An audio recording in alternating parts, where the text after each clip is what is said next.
अनाज मंडी एसोसिएशन द्वारा सरसों की सरकारी खरीद आढ़तियों के माध्यम से न करने के विरोध में व्यापारियों ने मंडी में धरना प्रदर्शन किया। इस धरने पर विशेष तौर पर हरियाणा प्रदेश व्यापार मंडल के प्रांतीय अध्यक्ष व हरियाणा कॉन्फेड के पूर्व चेयरमैन बजरंग दास गर्ग ने भाग लिया। धरने पर सरकार द्वारा सरसों की खरीद आढ़तियों के माध्यम से न करने पर सरकार के खिलाफ नारेबाजी की गई। बजरंग दास गर्ग ने उपस्थित व्यापारियों को संबोधित करते हुए कहा कि सरसों की सरकारी खरीद अनाज मंडी के आढ़तियों के माध्यम से न करने के विरोध में आज पूरे हरियाणा की मंडियों में धरना प्रदर्शन किया गया है। यह प्रदर्शन मंडियों में अलग अलग 5 अप्रैल तक जारी रहेगा। उन्होंने कहा कि सरकार की गलत नीतियों से आढ़ती, किसान व मजदूर लगातार बर्बाद होता जा रहा है। सरकार ने पहले गेहूं व धान पर आढ़तियों का कमीशन काटकर कम कर दिया और अब सरकार मंडियों को बर्बाद करने के लिए सरसों की खरीद आढ़तियों के माध्यम से नहीं कर रही है, जिसके कारण हरियाणा के व्यापारी, किसान, मजदूर में सरकार के प्रति बड़ा भारी रोष है। हरियाणा के कृषि मंत्री कंवरपाल गुर्जर ने कहा कि केंद्र सरकार द्वारा सरसों की पैदावार का लगभग 22% सरसों किसान की सरकारी खरीद करेगी।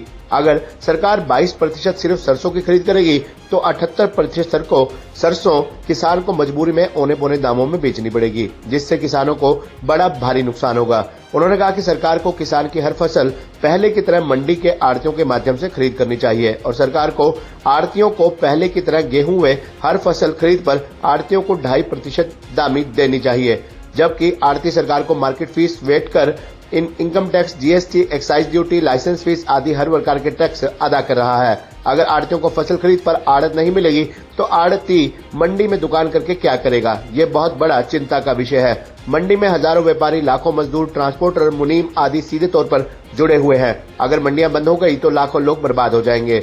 उन्होंने कहा कि सरकार कुछ बड़े बड़े घरानों को लाभ पहुंचाने के लिए सरकारी अनाज मंडियां बंद करना चाहती है और गरीबों के पेट पर लात मारने के लिए अनाज, सब्जी व फलों पर बड़े घरानों का कब्जा करना चाहती है। अगर ऐसा हो गया तो देश में आटा, सब्जी व फलों के दाम पहले से 2-3 गुना बढ़ जाएंगे, जिससे किसी कीमत पर न होने दिया जाएगा। जबकि सरकार को पोर्टल खत्म कर देना चाहिए। सरकार को फसल की खरीद ऑनलाइन करने की बजाय पहले की तरह ऑफलाइन करनी चाहिए, ताकि किसान अपनी फसल मंडी के आढ़तियों के माध्यम से बेचकर समय पर रुपए लेकर घर जा सके। इस मौके पर अनाज मंडी प्रधान राम अवतार गोयल, अनाज मंडी जिला प्रधान पवन गर्ग, सचिव जगदीश गोदारा, लक्ष्मी आदमपुरिया, मंडी के पूर्व प्रधान संजय गोयल, बजरंग लाल, हॉस्पिटल प्रधान अनिल जैन, मंदिर प्रधान अशोक गुप्ता, स्कूल प्रधान अजय बॉबी, संजय नागपाल, खल बिनोला प्रधान त्रिलोक कंसल सहित भारी संख्या में व्यापारी प्रतिनिधि मौजूद रहे। सरकार द्वारा सरसों की सरकारी खरीद मंडी के आढ़तियों के माध्यम से न खरीदने के विरोध में आज पूरे हरियाणा के किसान, आढ़ती, मजदूर, पुलेदार सभी ने सरकार के प्रति बड़ी भारी नाराजगी है। जब आढ़तियों के माध्यम से सरसों की परचेज नहीं होगी, अनाज की परचेज नहीं होगी तो आढ़ती मंडी के अंदर दुकान करके क्या करेगा? मंडी के आढ़तियों के पास सिर्फ एक ही माध्यम है, वो है कमीशन का, आढ़त का। वो सरकार दे नहीं रही। मैं कहना चाहता हूँ, सरकार ने पहले जो गेहूं परचेज की उसके अंदर भी 9 रुपए 99 पैसे उसका कमीशन कम कर दिया। धान की परचेज की 9 रुपए 19 पैसे उसके अंदर काट लिए। अब सरकार सरसों है, नरमा है, मूंग है, बाजरा है, उसकी परचेज सीधा करने जा रही है। सीधा करने के कारण मंडियां बर्बाद हो जाएगी।